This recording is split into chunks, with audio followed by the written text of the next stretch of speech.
Hello everyone. तो कैसे हैं आप लोग। आज हम देखने वाले हैं pause of fury the legend of hang. Movie की शुरुआत होती है काकामुचो नाम के एक विलेज से, जहां पर सिर्फ कैट रहा करते हैं। उस विलेज का इंचार्ज इकाचू नाम का एक कैट होता है, जो सारे कैट्स को वहां से भगा के उस जगह को हथियाना चाहता था, ताकि वो अपने पैलेस को और भी बड़ा बना सके। उसने एक जैंट टॉयलेट बॉल भी बनाया था, जिसके जरिए वो विलेज में फ्लड लाकर उस जगह को एक झटके में साफ कर सके। फिर हम इमिको नाम की एक किटन को देखते हैं, जो अपने फ्रेंड के साथ खेल रही होती है और वो उसी विलेज में रहती थी। और तभी वो देखती है कुछ लुटेरे उसी तरफ आ रहे होते हैं, जिनको इकाचू ने भेजा था। फिर वो अपने फ्रेंड्स को विलेज के सारे कैट्स को सावधान करने के लिए भेज देती है, और वो जाती है समुराई को इन्फॉर्म करने, जो कि उस गांव का रक्षक होता है। और वो लुटेरे जैसे ही गांव में पहुंचते हैं तो उनको देखकर उस समुराई के पसीने छूट जाते हैं, और वो डर के मारे उस गांव को छोड़कर भाग जाता है। और ये लुटेरे उस गांव में काफी सारा तोड़फोड़ करके वहां से निकल जाते हैं। फिर अगली सुबह सारे कैट्स मिलकर आपस में मीटिंग करते हैं। वो किंग सौगन को मैसेज के थ्रू रिक्वेस्ट करते हैं कि हमें हमारे गांव के लिए एक नया समुराई चाहिए। जिसके बाद वो सौगन विलेज के इंचार्ज यानी इकाचू को कहता है कि जितना जल्दी हो सके तुम उस गांव के लिए एक बहादुर समुराई भेज दो। फिर हम देखते हैं इकाचू ने एक हैंक नाम के डॉग को कैद कर लिया था, क्योंकि उस विलेज में डॉग्स अलाउ नहीं थे। दरअसल हैंक गलती से उस गांव में आकर फंस गया था, और आज के दिन ये लोग उसको मारने वाले थे। तभी इकाचू को एक आइडिया आता है। वो हैंक को नया समुराई बनाकर उस विलेज में भेजने का डिसाइड करता है, ताकि कैट्स जैसे उसको देखेंगे वो तुरंत जान से मार डालेंगे, जो कि लॉ के अगेंस्ट है। यानी उस जैसे ही उसको मारेंगे, इकाचू सारे कैट्स को गिरफ्तार करके पूरे गाँव पर कब्जा कर लेगा।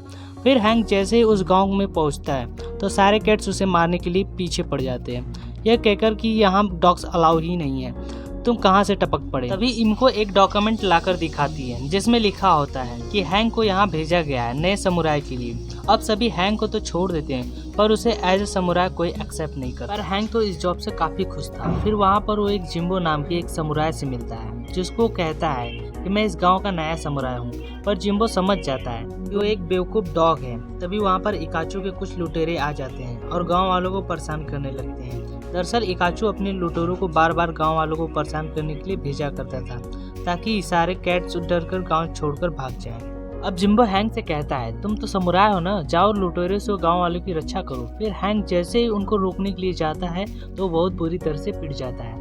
इसके बाद वो जिम्बो से कहता है हाँ मैंने झूठ कहा था, मैं कोई समुराई नहीं हूँ, पर मैं एक रियल समुराई बनना चाहता हूँ। वो ये भी बताता है कि कैसे वो एक दिन सिटी में फूड के लिए इधर उधर भटक रहा था, तो कई स्ट्रीट डॉग उसे परेशान कर रहे थे। तभी वहीं पर कोई अननोन समुराई उसकी जान बचाता है, और उस समुराई का स्वॉर्ड हैंक के पास ही छूट जाता है, जिसको वो अभी तक संभाल कर रखा था।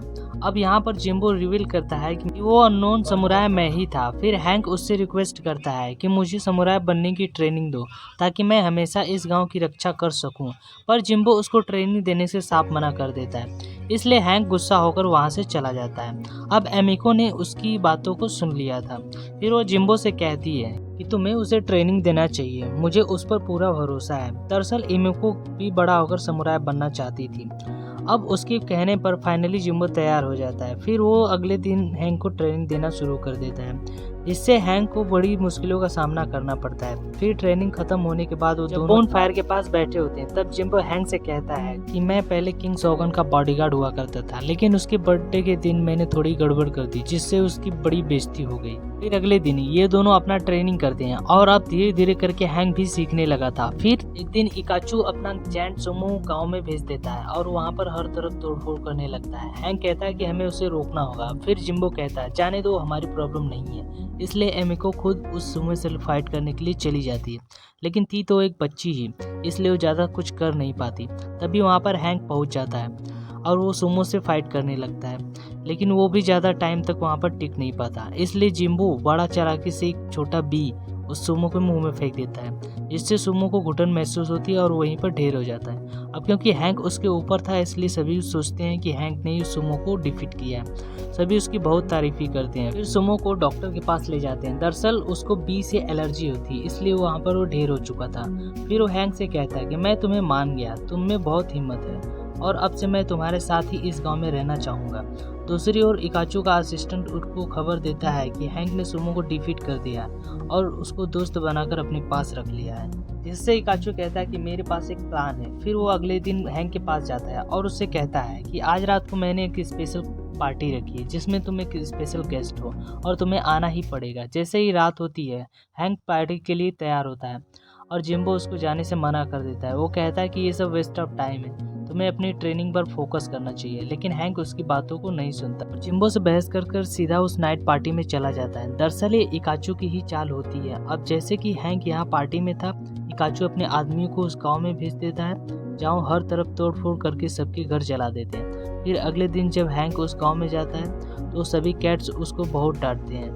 फिर जिम्बो हैंक से कहता है कि वो लोग सुमो को बंदी बनाकर ले गए हैं और मैं जा रहा हूँ छुड़ाने। हैंक भी उसके साथ जाने के लिए रिक्वेस्ट करता है, मगर जिम्बो उससे कहता है तुमने मेरे ऑर्डर्स फॉलो नहीं किए, इसलिए अब से तुम मेरे स्टूडेंट नहीं हो, अब यहाँ से दफा हो जाओ। अब यह सुनकर हैंक को बहुत बुरा लगता है, जिससे वो गांव छोड़कर जाने लगता है। पर रास्ते में उसे रियलाइज़ होता है कि उसे गांव वालों के ऐसे छोड़कर नहीं जाना चाहिए। इसलिए वो सबसे पहले जिम्बो की मदद करने के लिए कैसल में जाता है जहां सुमो को कैद करके रखा गया था। और ये दोनों बहस कर ही रहे होते हैं, तभी वहां पर कुछ गार्ड्स उनको देख लेते हैं और उन पर हमला कर देते हैं। फिर ये दोनों कई गार्ड से लड़ते हुए फाइनली सुमो के सेल तक पहुंच जाते हैं और उसको छुड़ाकर वहां से भागने लगते हैं। पर अब सारे गार्ड्स उनको घेर लेते हैं। हैंक और सुमो तो किसी तरह वहां से बच निकलते हैं, पर जिम्बो वहीं फंस जाता है और वो दोनों से कहता है कि तुम यहाँ से निकलो, मैं इनको देखता हूँ। इसके बाद वो सारे गार्ड्स से अकेले ही फाइट करने लगता है। वहीं हैंक और सुमो जब गांव में पहुँचते हैं तो देखते हैं कि सारे कैट्स गांव छोड़कर जाने की तैयारी कर रहे हैं, क्योंकि इकाचू गांव को पूरी तरह से तबाह करने के लिए अपनी पूरी आर्मी भेजने वाला था। वहीं पर हम इकाचू को देखते हैं जो दुनिया भर के गुंडों की आर्मी को इकट्ठा कर रहा होता है। दूसरी ओर हैंक पूरे गांव वालों को समझाता है कि ऐसे डर कर हमें गांव नहीं छोड़ना चाहिए, ये हमारा घर है और हम अपने घर को ऐसे ही किसी को कब्जा करने नहीं दे सकते हैं, जिससे गांव वाले भी उसकी बात मान जाते हैं। फिर कुछ टाइम के बाद इकाचू की पूरी आर्मी गांव में पहुंच जाती है, जहां हम एक बहुत खतरनाक जंग को देखते हैं। गांव वाले अपनी पूरी जान लगाकर लड़ते हैं, पर इसी बीच किंग शोगुन की आर्मी के साथ वहां पर पहुंच जाते हैं और वो सबसे पूछते हैं कि ये सब क्या चल रहा है, किस बात के लिए लड़ाई हो रही है। तभी वहीं पर जिम्बो भी पहुंच जाता है, जो कि अभी तक जिंदा था। वो शोगुन से उसका बर्थडे बर्बाद करने के लिए उससे माफ़ी मांगता है, पर शोगुन कहता है अरे वो तो मेरी लाइफ का सबसे बेस्ट बर्थडे था, पर तुम ये अचानक से बिना बताए कहीं गायब हो गए थे। फिर शोगुन इकाचू से पूछता है कि ये लड़ाई क्यों हो रही है। इकाचू के कुछ कहने से पहले उसका असिस्टेंट उसकी सारी पोल खोल देता है, क्योंकि वो एक नंबर का बेवकूफ़ था। अब जैसे कि इकाचू की सारी सच्चाई सबके सामने आ गई थी, इसलिए वो वहाँ से भागने लगता है। पर हैंक भी उसका पीछा करते हुए उसके पैलेस पहुँच जाता है, जहाँ वो उस जैंट टॉयलेट बॉल के ऊपर फाइट करते हुए दिखते हैं। इसी बीच टॉयलेट बॉल लीक हो जाता है और उसके अंदर से काफ़ी ज़्यादा मात्रा में पानी बहने लगता है। फिर जिम्बो और हैंक किसी तरह से गांव में पहुंचकर सबसे कहने लगते हैं कि अगर गांव को बचाना है तो हमें एक रास्ता खोदना होगा ताकि पानी डाइवर्ट होकर गांव के साइड से होकर निकल जाए। फिर सभी मिलकर खुदाई करने लगते हैं। फाइनली इनका प्लान कामयाब हो जाता है, पर इमिका और उनके फ्रेंड गलती से पानी में फंस जाते हैं, जिनको बचाने के लिए पूरे गाँव वाले और विलन की टीम मिलकर एक दूसरे का हाथ पकड़कर पानी से बाहर ले आते हैं।